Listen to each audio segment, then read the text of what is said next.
Las voy a dejar, licenciado. Si hay un documento Word y uno de PowerPoint, pero las dejo las dos. ¿Sí?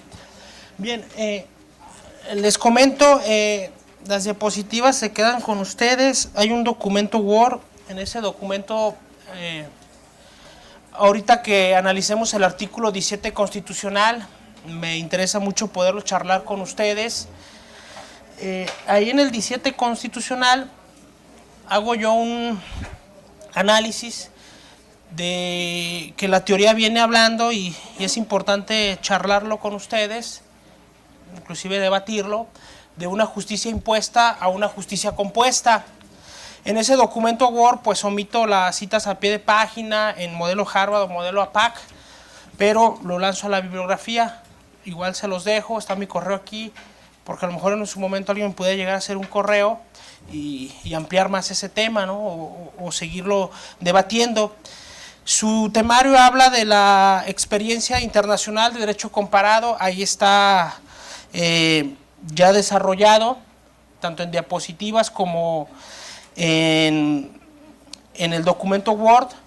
Habla de la experiencia local, también la experiencia nacional, como yo les comentaba, inicia Sonora con esa sala de mediación, luego Quintana Roo con el primer centro de mediación y así se viene ubicando a nivel nacional. Ahorita ya por la entrada en vigor de la reforma penal del 2008-2016, pues prácticamente todos los estados, todas las entidades federativas pues están obligados a tener un centro de mediación.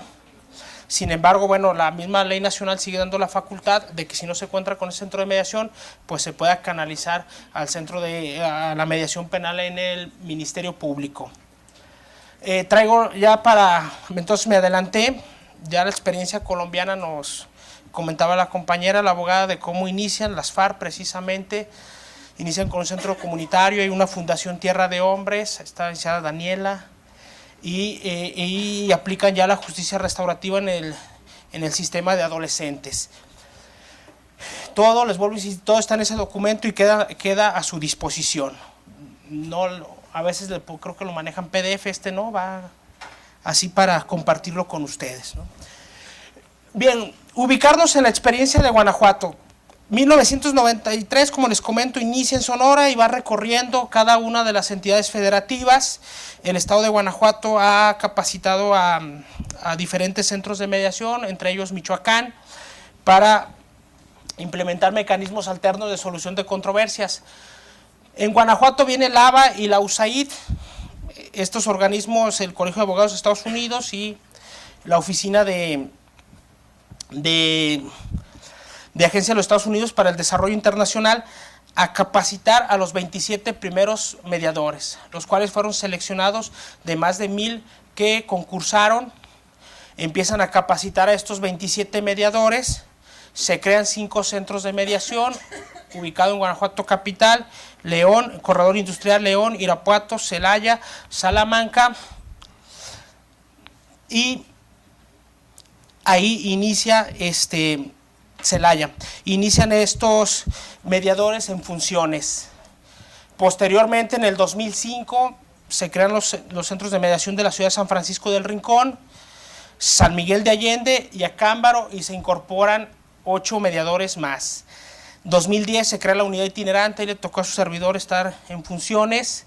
Esta unidad itinerante empieza a recorrer todo el estado en aquellos municipios donde no había centros de mediación para promover, difundir y aplicar estos mecanismos alternos de solución de controversias.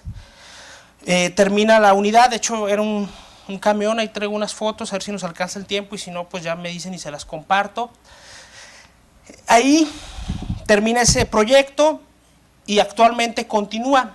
Sin embargo, ya hay convenios del Poder Judicial del Estado de Guanajuato con diversos municipios para que estos municipios acondicionen algún espacio de presidencia municipal y ahí se genere la mediación y conciliación. Actualmente son 74 mediadores, todos estamos certificados, sedes regionales, y esto es muy importante comentarlo con ustedes, que es donde se desarrolla actualmente su servidor. Hay una sede de mediación penal creada el año pasado. Esta sede de mediación penal presta el servicio en todas las entidades en todas entidades municipales. En estos municipios nos trasladamos nosotros a prestar este servicio. Hay un sistema especializado en interconexión con Procuraduría para revisar lo que yo les comentaba. ¿Qué personas han celebrado ya acuerdos restaurativos? Una vez que nosotros identificamos en este sistema, lo informamos inmediatamente a los jueces o juezas de control o resolutores del sistema tradicional para hacerles saber que esta persona ya tiene ese acuerdo restaurativo y ya está en la hipótesis de no poder celebrar otro. Pero hago mención, la justicia restaurativa no es un tratamiento de delincuentes. Por eso este sistema de interconexión nos permite identificar y decir, bueno, ya encontramos, esta persona no puede celebrar estos acuerdos reparatorios. Actualmente somos 14 mediadores en esa sede penal. El Colegio de Mediadores Privados, que aquí pues varios de ellos se encuentran, y me comentaban mediadores municipales que prestan ese servicio a la comunidad.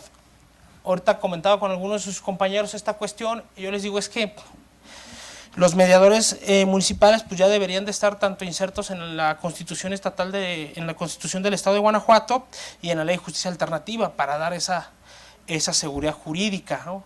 Y entrar a estos programas de certificación para efecto de empezar a prestar este servicio.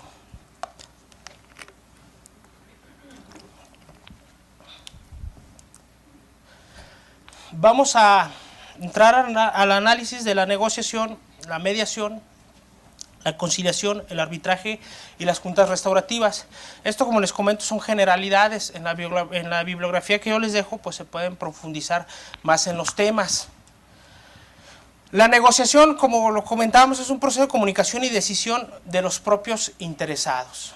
Es un mecanismo voluntario y muy importante. Cada persona debe ganarse la confianza y asumir el compromiso como personas y, sobre todo, buscar entre ellos mismos resolver su conflicto. La negociación se da entre mismos intervinientes o entre pares sin que pueda participar el tercero. Es opcional. Como todos lo sabían, hace un momento lo comentaban, toda la vida, desde que salimos de la casa, venimos negociando. Entonces ahí no necesitamos de un tercero para efecto de resolver nuestra controversia. La conciliación, ahora sí, es un mecanismo donde el facilitador podrá, y vamos a ponerle ahí podrá, sobre la base de criterios objetivos, presentar alternativas de solución diversas. Otro punto muy importante, la conciliación se puede aplicar en procedimientos administrativos, judiciales o extrajudiciales. Conciliación ante Conducef, conciliación ante la CONAMED o COASAMED, Comisión Nacional de Arbitraje Médico, Comisión Estatal de Arbitraje Médico. ¿Y qué hacía el conciliador? Pues componer, ajustar los ánimos de los que estaban opuestos entre sí. ¿Qué hace este tercero? Este tercero estimula a las partes con posibles fórmulas de acuerdo que él considere pertinentes a fin de lograr un acuerdo efectivo entre ellos. Pero aquí está, podrá. Y este es un gran dilema y yo más adelante lo voy a ver, que la mediación y conciliación son como las dos manos. A esta mano a lo mejor pues si tú eres mediadora y tú eres conciliadora, porque legalmente no sabemos, la ley las contempla, ley de justicia alternativa, dice, si no se llega a la mediación, el mediador podrá iniciar la conciliación. Ley nacional igual, sí nos hace una división de mediación, conciliación y juntas restaurativas. Yo les comentaba, son dos manos porque no sabemos cuándo utilizar una o cuándo utilizar la otra. La ley no dice, hoy empecé como mediador, inicia como conciliador. No. Bien importante la función de ese tercero. Cómo realizar las propuestas a los intervinientes. Y ahora sí viene, como comentaba la abogada atrás, ese perfil. Cómo acercarlos, cómo hacer empatía con ellos, cómo hacer esa escucha activa, cómo preguntar y para qué preguntar. Ahí hay preguntas exploratorias, circulares, directas, cerradas. Yo a veces les digo, muchas veces que no se tome las preguntas que hacemos como si fuese un interrogatorio o contrainterrogatorio, ¿no? Sino que las partes lleguen con ese ánimo de querer resolver el conflicto. Algunos tratadistas ubican a la conciliación dentro del derecho canónico. ¿Por qué? Porque la conciliación o junta era con esa finalidad de decidir sobre materias de dogmas, de disciplina, la reconciliación, la paz social y la renovación de sentimientos y entendimientos. Vamos a encontrar también autores que señalan que con la conciliación se logra una composición justa y con la mediación una relación contractual cualquiera. Si ubicamos a la conciliación en el sistema de justicia, pues ahí analizamos, sobre todo en el sistema oral familiar, que sí debe ser un acuerdo apegado a derecho, ¿no? Disponer sobre los alimentos, guarda, custodia, convivencia, ahí sí tiene que ser apegado a la ley. Hay acuerdos donde pues son entre relaciones vecinales que llevan un enfoque de obligaciones de no hacer o tolerar. Por eso muchos dicen la mediación ahí es muy bien utilizada en conflictos vecinales, porque los acuerdos pues van con ese principio de que las partes puedan resolverlo. Oye, es que pues cómo se comprometió él a no pasar por mi casa, pues que no está violentando el 11º constitucional de libertad de tránsito, le estás imponiendo una medida cautelar de no acercamiento. Y aquí viene, y me regreso un poco a los antecedentes, sobre todo en Inglaterra, la mediación inicia por abogados, porque consideraron que estos tipos de convenios eran viables. Si un abogado dice, no hombre, ¿esto cuándo lo vas a poder ejecutar? Son obligaciones de no hacer. ¿Cuándo? Son de imposible ejecución. Pero otro punto muy importante que yo les decía, la ventaja a los más, logras una pacificación social. A lo mejor ahí sí hay ese punto muy importante que lo hacen mucho y en otros acuerdos pues los mediadores del municipio, ¿no? Que son a veces los que actúan a los domicilios, hacen una invitación para efecto de poder llegar a un acuerdo. ¿Y qué tipos de acuerdos? Pues ahí lo estamos comentando. Por eso los tratadistas dicen, conciliación, acuerdos justos, legales. Mediación no, cualquier tipo de acuerdos. Lo que yo les comentaba, la conciliación extrajudicial, la conciliación administrativa, aquí ya le puse signos de interrogación a las unidades de atención contra la violencia familiar, y ahorita lo compartí a la abogada, ese punto. Profecos, la Comisión Nacional de Seguros y Fianzas, Derechos Humanos, el sistema oral familiar y lo que yo les comentaba, lo que les hacía mención. Son como dos hermanas. Obviamente en la mediación hay sistemas que también vamos a ver, ¿no? Sistemas que han influido mucho en las legislaciones de nuestras diversas entidades federativas. Guanajuato, les decía, fue ABA USAID y muchos de ellos mencionan que están enfocados bajo el modelo de mediación de Harvard. Consiste en una negociación asistida. Otros no, otros se ubican en el modelo transformativo, pero lo vamos a ir viendo.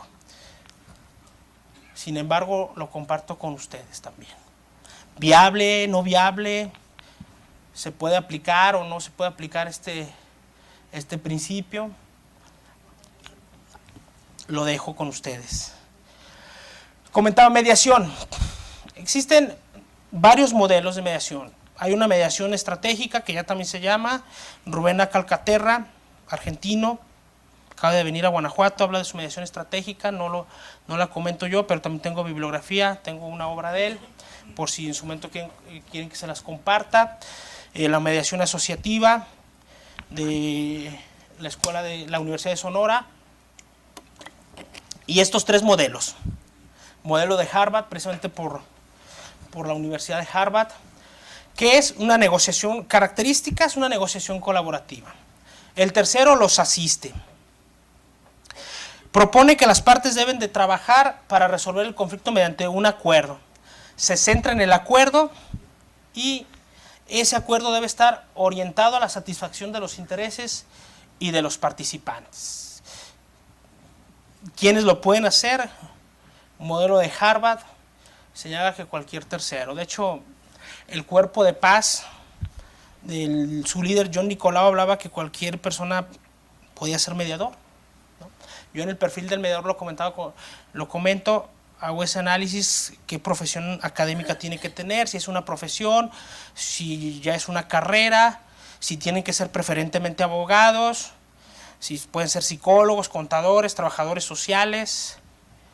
En materia familiar, hay dos autoras, Berta Mari Rodríguez y María Teresa Treiner, dicen que toda la conciliación o mediación familiar debe ser por trabajadores sociales.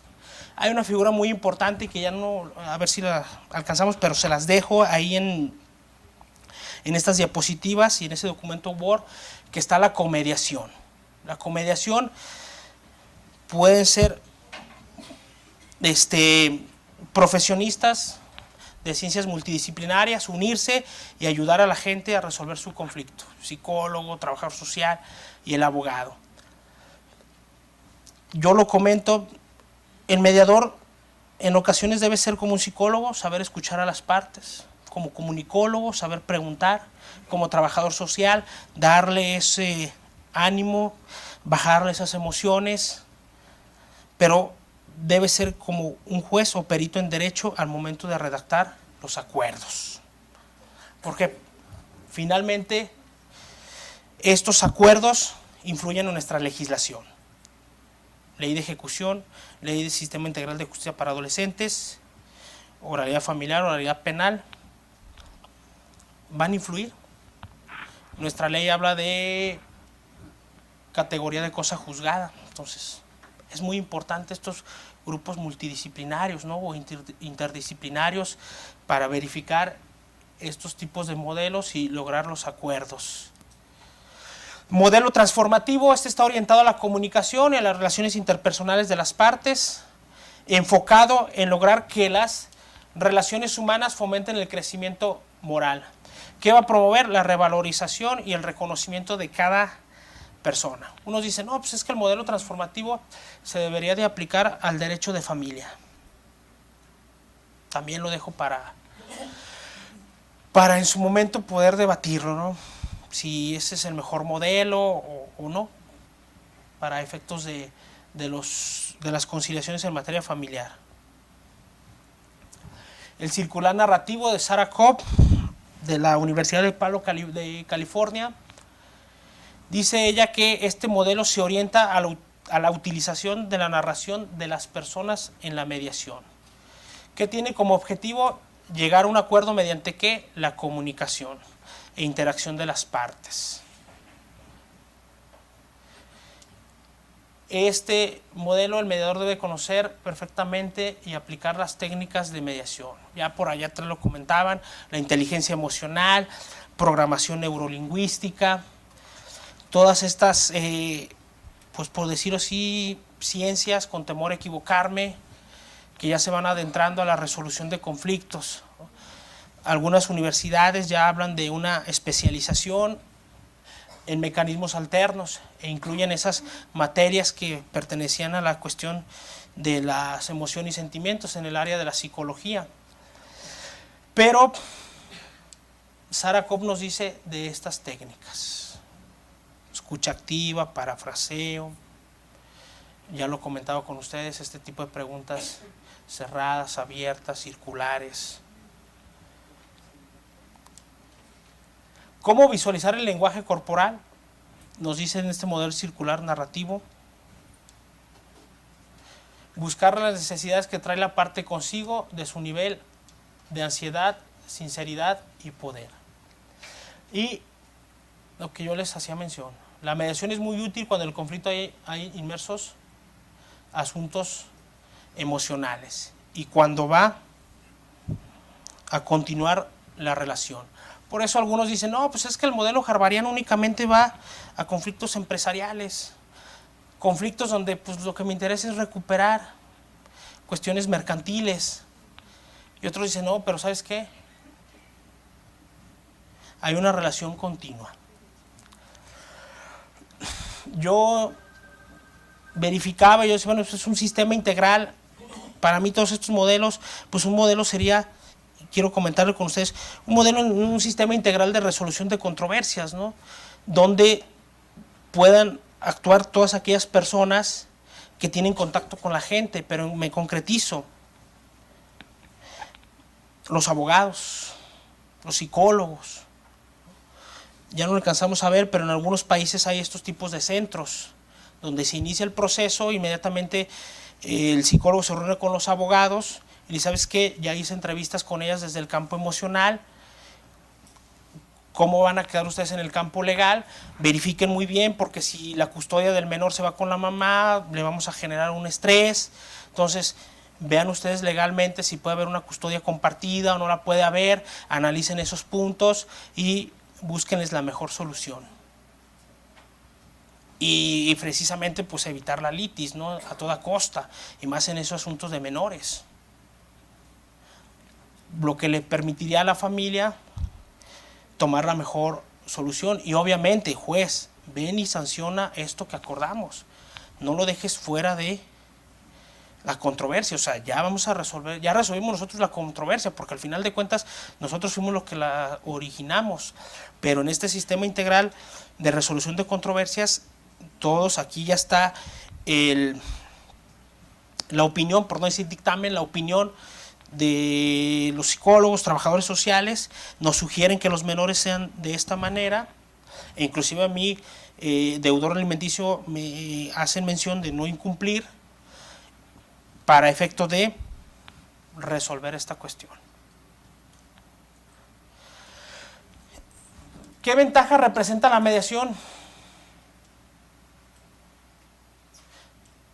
Control del proceso. Refiriéndome al proceso, no la cuestión legal, sino de todo lo que los llevó a ese conflicto.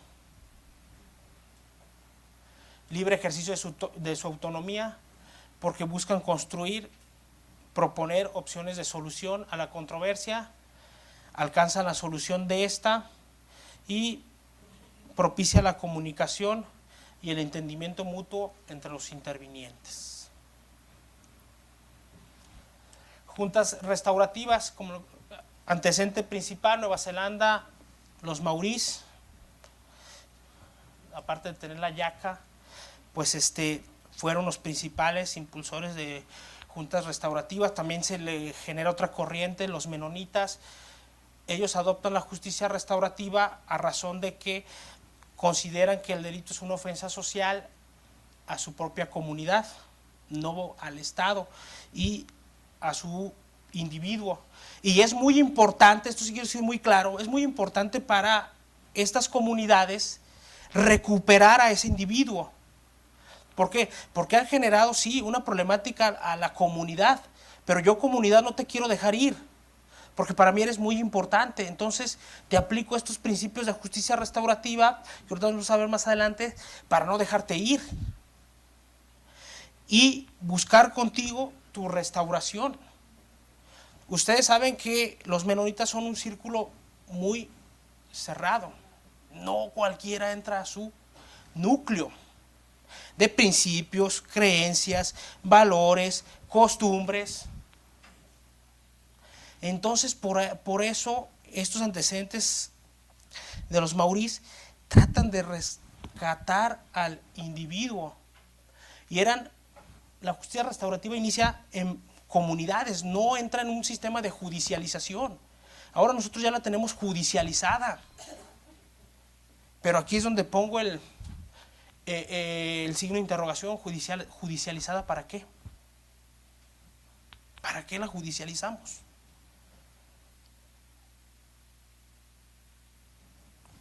Esa es la situación. ¿Respaldo? ¿Perdón? ¿Puede ser el respaldo de la decisión de los que se someten? Pues conforme al artículo 17 constitucional, en un derecho positivo vigente, sí. Pero el antecedente es muy principal. Sí, o sea, en nuestro positivismo sí, pero esto es un naturalismo. Es más, la ley del proceso penal aquí en Guanajuato daba la oportunidad de las comunidades poderlo resolver conforme a sus costumbres, usos y costumbres. ¿Cuál es la única limitación cuando el delito va en contra de un menor de edad? Pues sí. San Luis de la Paz, ahí están los chichimecas, como sabemos orgullosamente nunca fueron conquistados por los españoles, ellos dicen, pero ese es el punto, ¿no? Costa Rica, los indios cabecares, hay muchos principios de justicia de restaurativa, y yo creo que lo que les decía, los principios judío-cristianos que se aplican aquí. Bueno, ya lo comentaba aquí la licenciada, Lima, Perú también, los procesos restaurativos con adolescentes, toda una red creada muy importante. Aquí en Guanajuato también hay una red que la crea la Procuraduría para efecto de apoyarlos a los adolescentes y comenzar su restauración. ¿Quiénes intervienen? Ahora sí ya por ley, la víctima, el delincuente o ofensor, y cuando procedan algunos intervinientes de la comunidad afectada por el delito. Ya esas son definiciones propiamente legales, ¿no?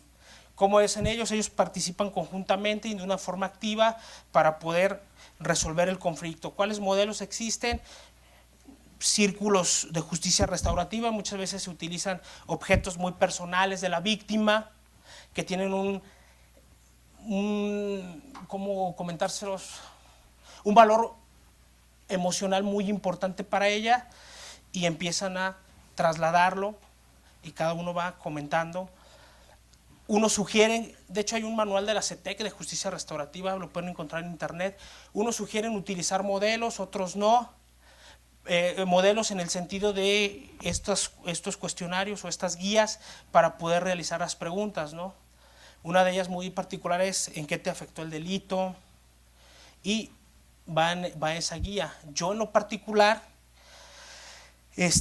considero utilizar unas técnicas o habilidades que se llama la sintonía y la calibración.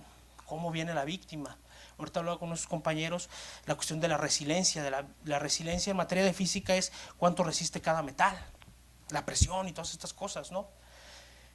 Traducido a emociones y sentimientos, cuánto resiste la víctima. Pues está preparada para un encuentro de justicia restaurativa. Howard Ser vino de una conferencia aquí en la UNAM, una videoconferencia, corrijo, y era la pregunta que yo le hacía: ¿en qué momento puedes iniciar un proceso restaurativo? Derivado de que nuestra ley nos da esos términos, ¿no? Lo comentaba yo en el principio de flexibilidad, y él decía cuando consideren que la víctima está preparada. También, o sea, ¿y cómo determinamos que la víctima está muy subjetiva? ¿Cómo determinamos que la víctima ya está preparada? Pues veo que emocionalmente no se puede contener,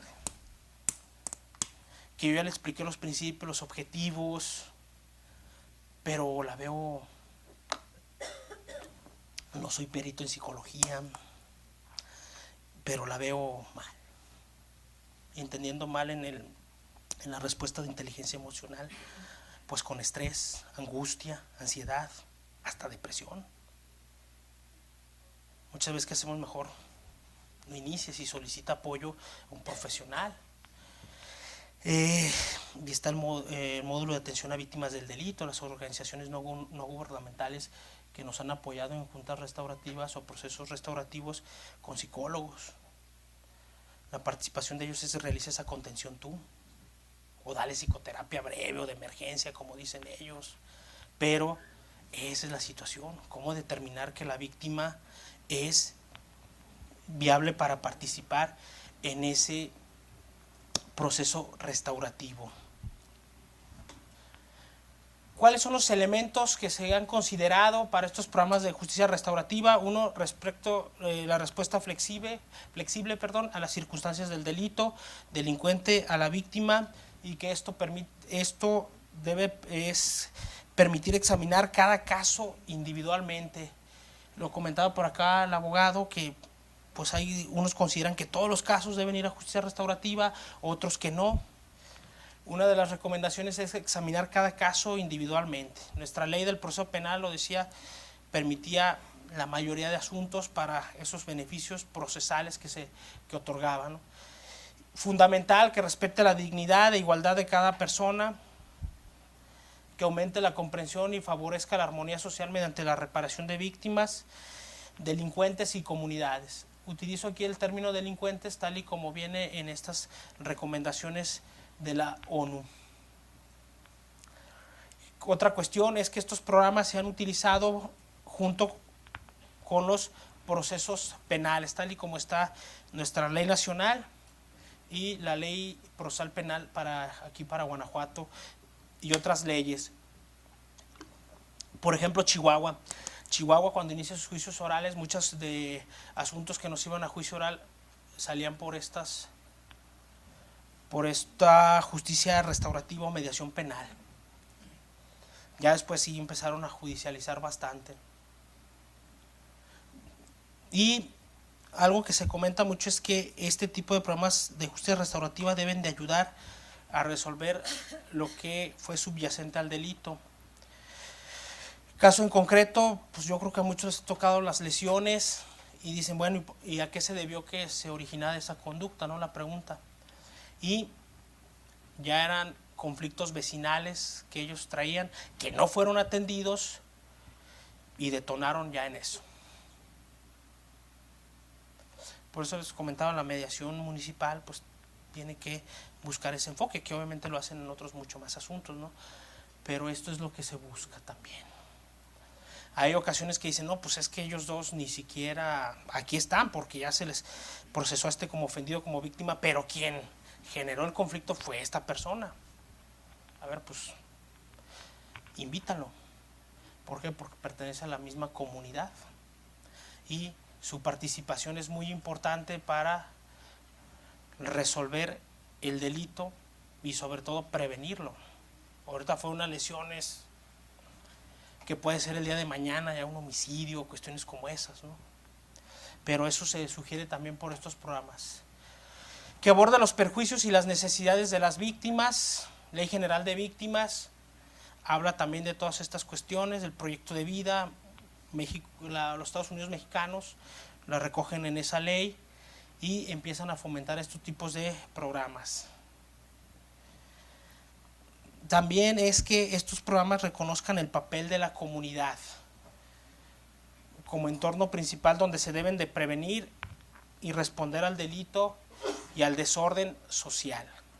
Vuelvo al ejemplo que les daba de las comunidades maurís o menonitas. Ellos no quieren desorden en su comunidad. A veces Octavio Paz en El laberinto de soledad dice uno, tendrá razón, no tendrá razón del mestizaje que tuvimos, ¿no? Pero también eso es para análisis.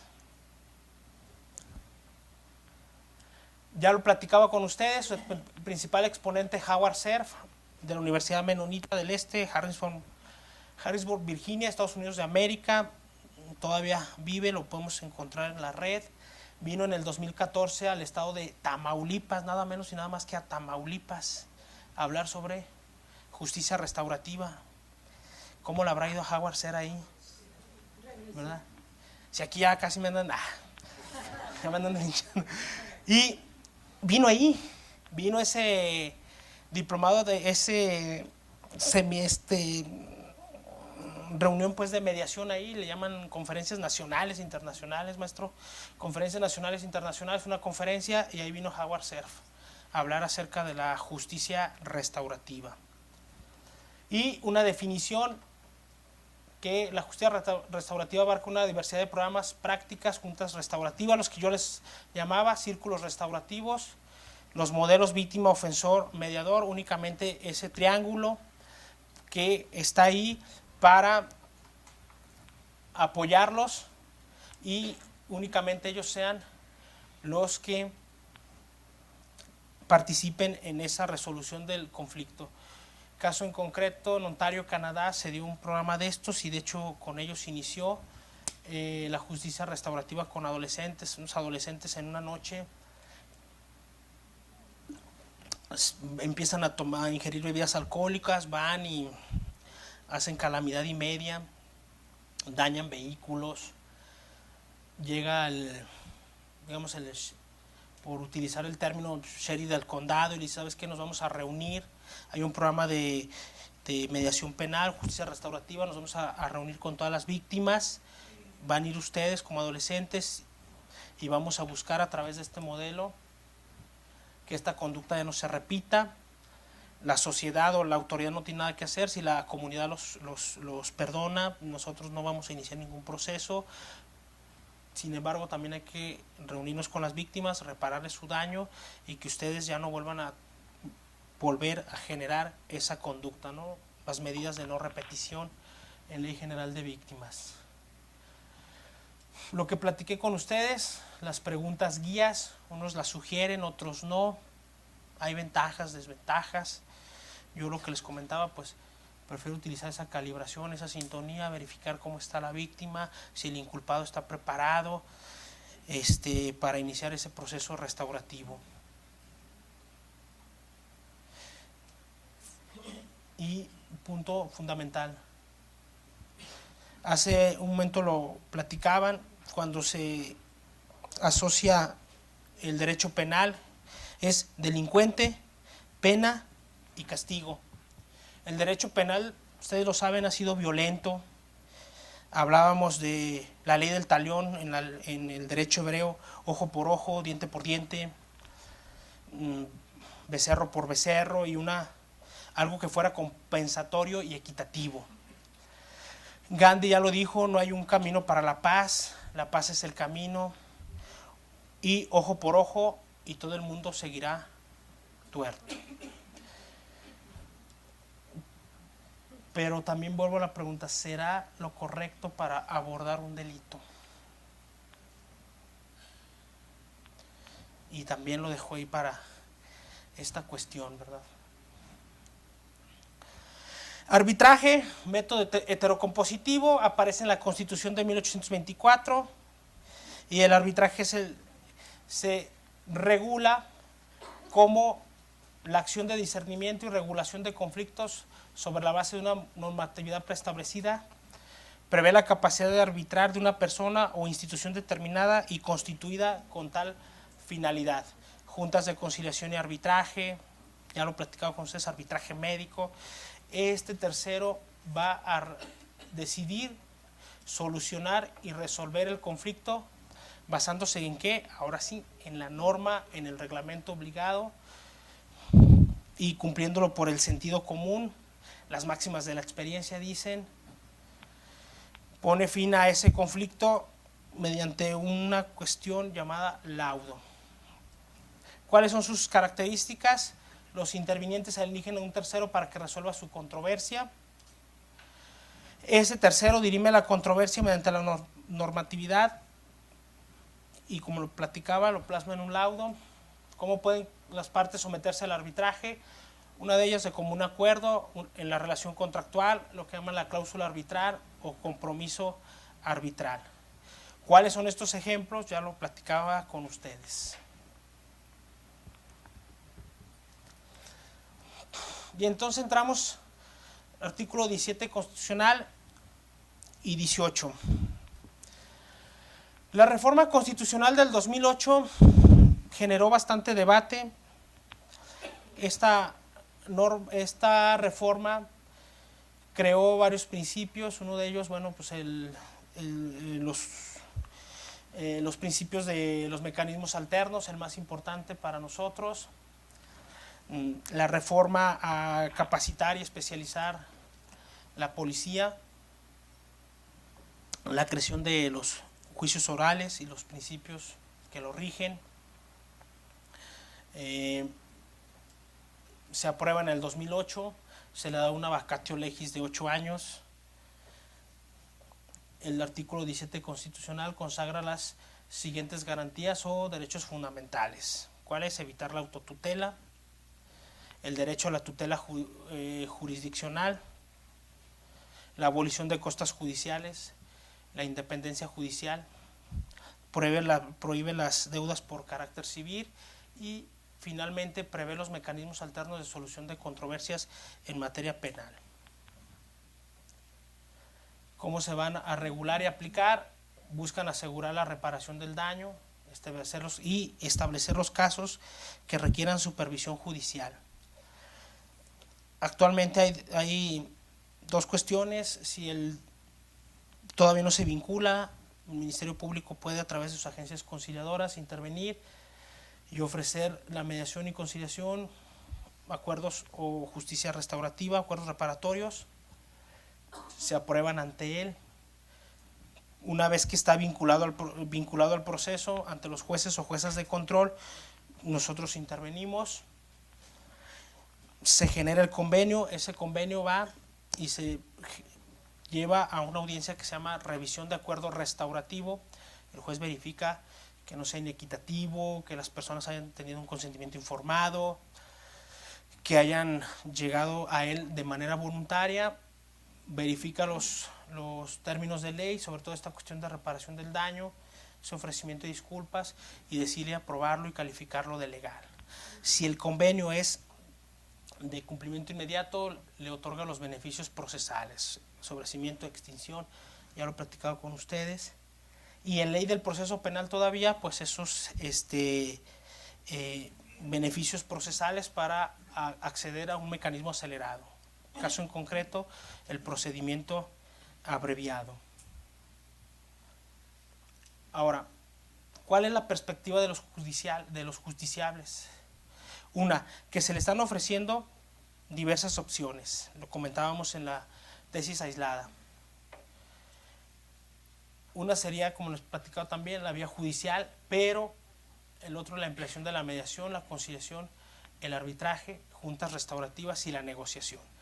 Aquí ubico yo como último término la negociación, esto por las cuestiones de legislación. ¿Está regulada la mediación? Sí. La conciliación también, el arbitraje ni se diga, las juntas restaurativas igual.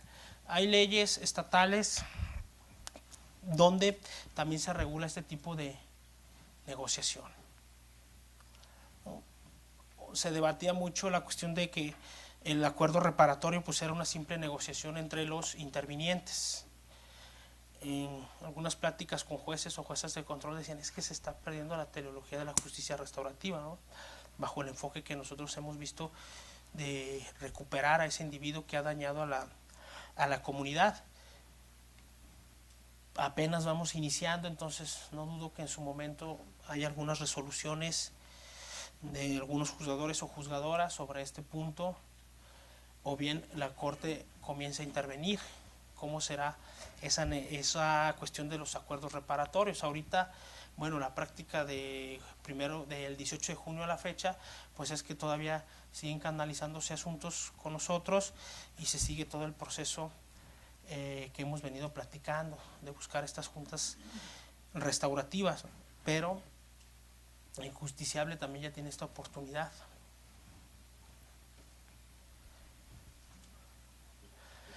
Leticia García Villaluenga dice, no solamente el ciudadano y nuestra sociedad buscan que se haga justicia, sino que se haga también con sus intereses y no solo con sus derechos. Un principio amplio de su libertad. El Código Justiniano, que todos lo conocemos, que es la justicia, la perpetua y constante voluntad de dar a cada uno lo que le pertenece.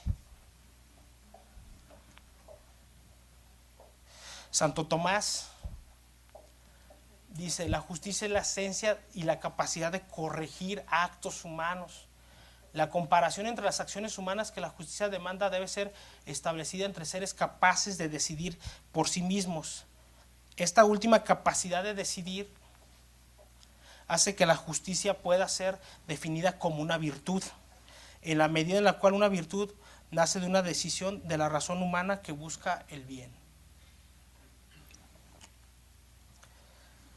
¿De qué nos habla Santo Tomás? De corregir nuestros actos humanos. ¿Qué es el dolo? ¿Qué es la culpa? Pues, actos humanos, ¿no? Unos por descuido y otros porque tenemos la intención. ¿Sí, licenciado?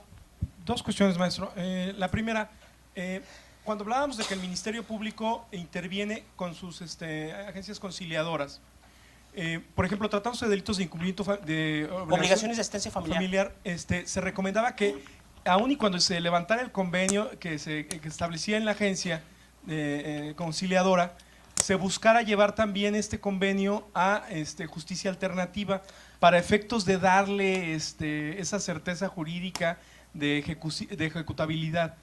Esa era una cuestión. Y la otra, yo creo que hemos evolucionado en la cuestión de la justicia, en el sentido de que ya es una justicia más cotidiana, más del día a día, en donde para que la gente sienta que se hace justicia, tiene que sentir esa sensación de que fue tomada en cuenta y de que su participación o su deseo o su anhelo de que llegara a cumplirse tal o cual objetivo se realizó.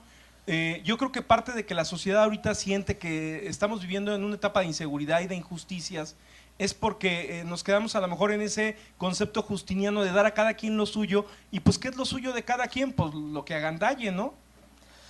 Sí, por eso yo se los comento. Y en este desplegado que hago del 17 cito mucho más autores, ¿no?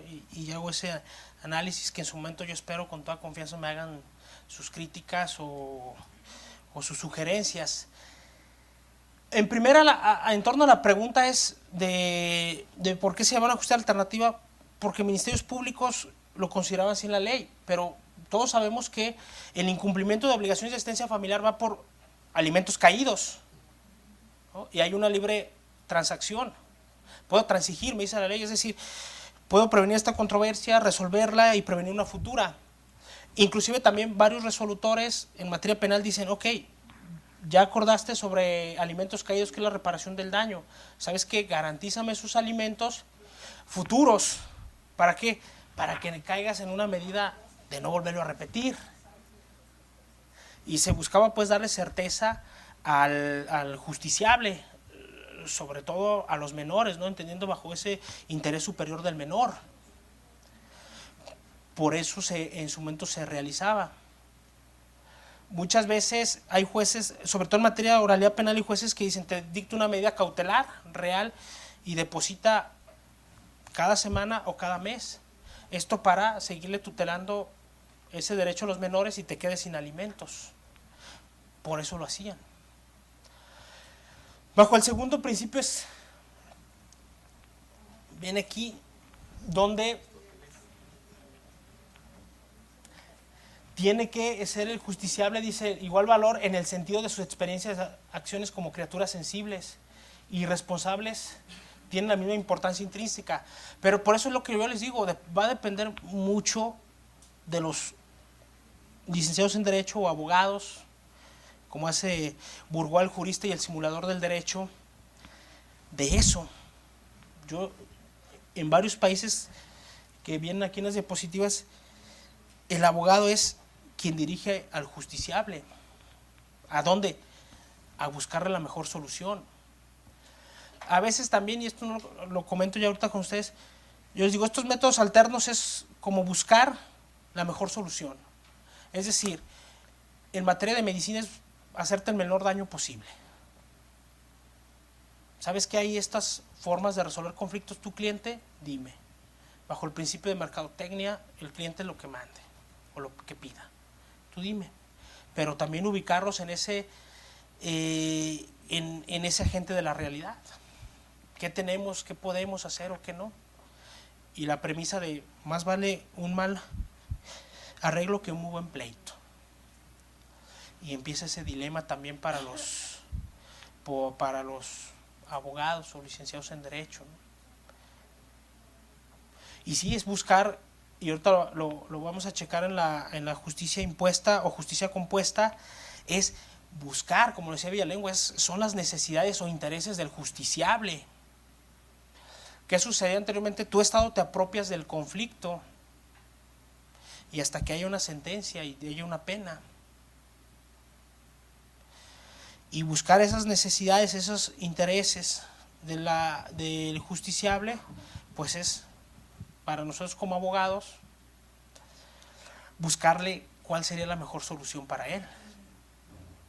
Y sí, la justicia, como ahorita lo estamos viendo o lo vamos a ver, va evolucionando.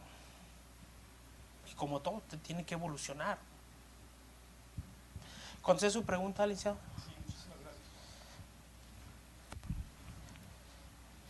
Justicia impuesta y justicia autocompuesta. El dilema de los mecanismos alternativos de solución de controversia. ¿Qué tiene la justicia autocompuesta? Uno, las partes son quienes encuentran una solución a lo que las divide. Buscan encontrar fortalezas en lo que las acerca. Formulan soluciones que no solamente consultan el concepto de justicia para el caso concreto, sino que muchas veces van más allá del conflicto planteado, reconociendo un valor propio a la relación social. Conflictos entre arrendatarios, arrendador, arrendatario, entre comodante y comodatario, donante y donatario, ni se diga, mutuante, mutuatario. ¿No tiene una relación social?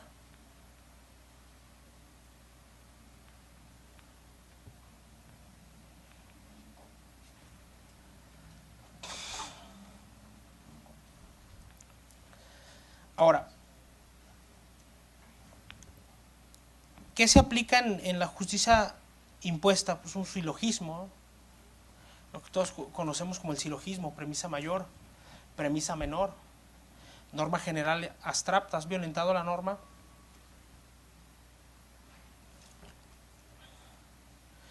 Y en la justicia compuesta vamos a un árbitro de sus propios intereses y de su noción de lo que resulta justo dentro de lo que se discute. Lo comentaba el compañero abogado, ¿no? ¿Qué se busca en esta justicia compuesta? No buscamos una verdad.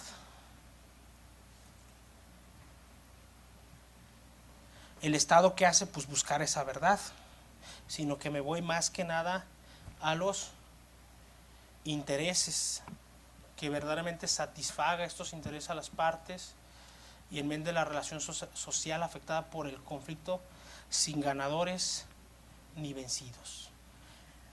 El gran axioma de la mediación, un acuerdo donde sea el ganar, ganar, ¿no?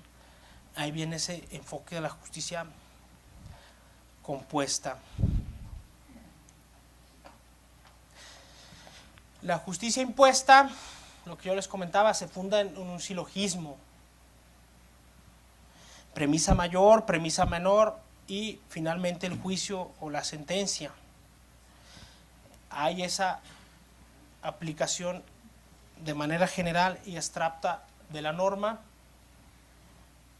la cual se tiene que probar. Por eso, en algunas entidades federativas, de lo que les dejo ahí de material, hablaban que con la mediación se logra dar certeza a un compromiso moral o a una obligación moral. Muchos préstamos, o por utilizar el término correcto, los contratos de mutuo que llaman verbales, pues, o los famosos préstamos, pues ¿cuántos de estos préstamos se documentan? Son contados, ¿no? Y hablaba precisamente, bueno, con ese tipo de mecanismos vamos a tener un fácil acceso a la justicia y buscar que esos compromisos morales pues se puedan materializar en un documento que dé certeza jurídica a los que están interviniendo, ¿no? Es porque la ley lo permite con su enfoque de cosa juzgada. Sin embargo, unos comentan que hay ventajas y otros que no.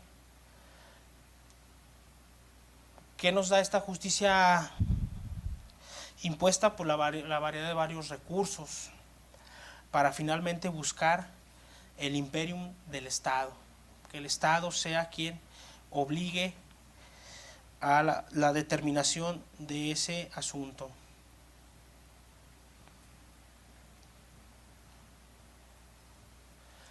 Opiniones encontradas. Unos consideran que lo más importante de la justicia es la organización política y la intervención en el derecho. Otros autores dicen que están dejando a un lado lo más importante, que es el ser humano como receptor de esa justicia. Ya lo comentábamos, que Santo Tomás lo hablaba, son actos humanos que van a crear o van a generar una consecuencia en el derecho.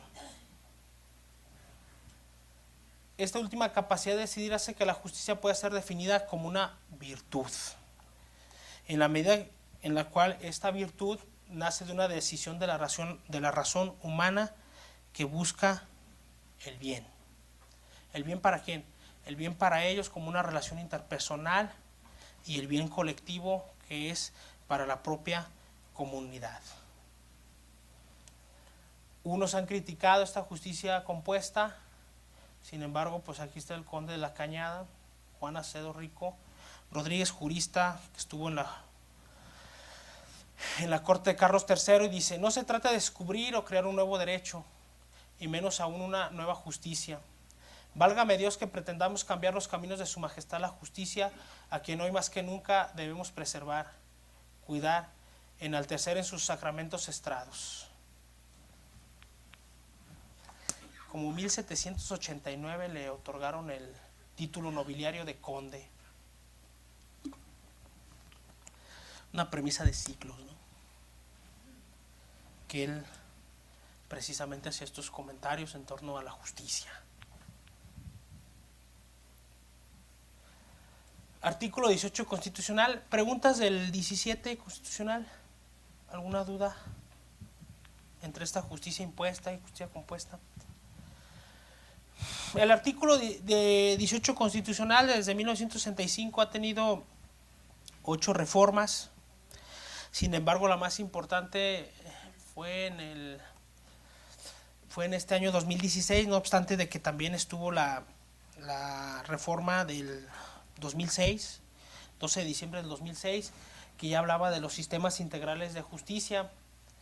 Daba la facultad a cada entidad federativa de legislar acerca de ese punto, de crear su ley de justicia para adolescentes. Guanajuato fue la ley de justicia para adolescentes, o el sistema integral de justicia para adolescentes.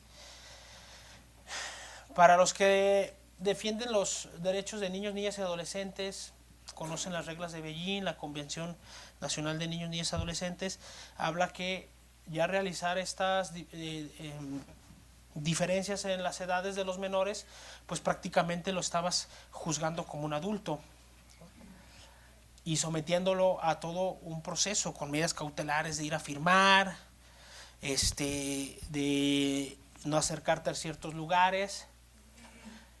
¿Qué es lo positivo? Bueno, pues ellos sacan de este sistema tutelar a un sistema garantista al adolescente y hacerlo partícipe de los hechos que él haya cometido, y sobre todo que él mismo sea responsable de los actos donde entre él en conflicto con la ley,